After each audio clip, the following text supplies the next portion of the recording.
খুব ভাল লাগিছে ৰিজাল্টটো পাই। সুখী হৈছোঁ বহুত। ইমানখিনি আশা কৰা নাছিলোঁ, আশাত কৰাতকৈ বেছিকৈ পালোঁ, তো আৰুহে বেছি ভাল লাগিছে। তাৰ কাৰণে মই মোৰ মা দেউতা মোক পৰিয়ালৰ সকলোকে মই ধন্যবাদ জ্ঞাপন কৰিছোঁ। মোৰ বিদ্যালয়ৰ ছাৰ বাইদেউসকল আৰু যিসকলে মোক সাহস দিছে, উৎসাহ উদ্দীপনা আগবঢ়াইছে, তেওঁলোককো মই বহুত বহুত ধন্যবাদ জ্ঞাপন কৰিছোঁ।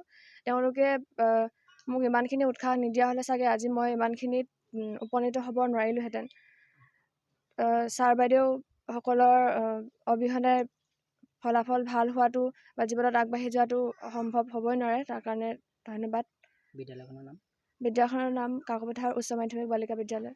আৰু কেনেকৈ পঢ়িছিলা? ইমান এটা ভাল সফলতা পাবলৈ কেনেকৈ তুমি অধ্যয়ন কৰিছিলা? মই বিদ্যালয়ত যিখিনি দিছিলে সদায় সেইখিনি ৰেগুলাৰকৈ পঢ়ি যাবলৈ চেষ্টা কৰিছিলোঁ।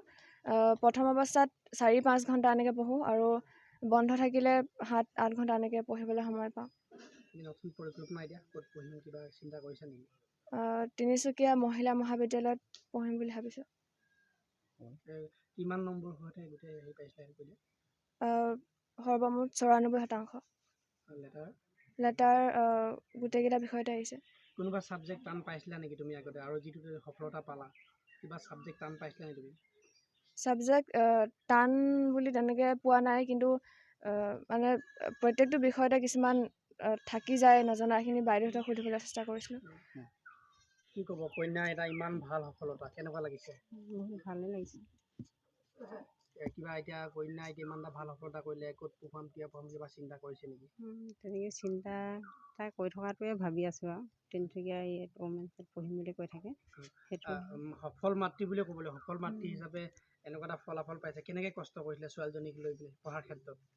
কষ্ট তেনেকৈ সিমান এটা হোৱা নাছিলে বাৰু, তাই নিজেও কৰি হ'লে যিমানখিনি পাৰিল কৰিছিলোঁ আৰু। আৰ্থিকভাৱে কিবা অসুবিধা পাইছিল নেকি ছোৱালীজনী? তেনেকৈ হোৱা নাই সিমান নাপায়। কোন বাইদেউ আছে?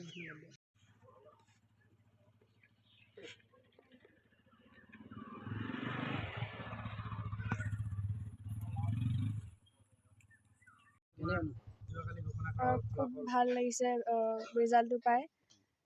সুখী হৈছোঁ বহুত। ইমানখিনি আশা কৰা নাছিলোঁ, আশাত কৰাতকৈ বেছিকৈ পালোঁ, তো আৰুহে বেছি ভাল লাগিছে। তাৰ কাৰণে মই মোৰ মা দেউতা মোক পৰিয়ালৰ সকলোকে মই ধন্যবাদ জ্ঞাপন কৰিছোঁ। মোৰ বিদ্যালয়ৰ ছাৰ বাইদেউসকল আৰু যিসকলে মোক সাহস দিছে, উৎসাহ উদ্দীপনা আগবঢ়াইছে, তেওঁলোককো মই বহুত বহুত ধন্যবাদ জ্ঞাপন কৰিছোঁ। তেওঁলোকে মোক ইমানখিনি উৎসাহ নিদিয়া হ'লে চাগে আজি মই ইমানখিনিত উপনীত হ'ব নোৱাৰিলোঁহেঁতেন। ছাৰ বাইদেউসকলৰ অবিহনে ফলাফল ভাল হোৱাটো বা জীৱনত আগবাঢ়ি যোৱাটো সম্ভৱ হ'বই নোৱাৰে। তাৰ কাৰণে ধন্যবাদ। বিদ্যালয়খনৰ নাম কাকপথাৰ উচ্চ মাধ্যমিক বালিকা বিদ্যালয়। আৰু কেনেকৈ পঢ়িছিলা? ইমান এটা ভাল সফলতা পাবলৈ কেনেকৈ তুমি অধ্যয়ন কৰিছিলা? মই বিদ্যালয়ত যিখিনি দিছিলে সদায় সেইখিনি ৰেগুলাৰকৈ পঢ়ি যাবলৈ চেষ্টা কৰিছিলোঁ। প্ৰথম অৱস্থাত 4-5 ঘণ্টা এনেকৈ পঢ়োঁ আৰু বন্ধ থাকিলে 7-8 ঘণ্টা এনেকৈ পঢ়িবলৈ সময় পাওঁ। নতুন পৰিকল্পনা এতিয়া ক'ত পঢ়িম কিবা চিন্তা কৰিছা নেকি? তিনিচুকীয়া মহিলা মহাবিদ্যালয়ত পঢ়িম বুলি ভাবিছোঁ। কিমান নম্বৰ হোৱাতে গোটেই হেৰি পাইছিলা সেইটো? সৰ্বমুঠ 94%। লেটাৰ গোটেইকেইটা বিষয়তে আহিছে। কোনোবা ছাবজেক্ট টান পাইছিলা নেকি তুমি আগতে, আৰু যিটো সফলতা পালা কিবা ছাবজেক্ট টান পাইছিলা নেকি তুমি?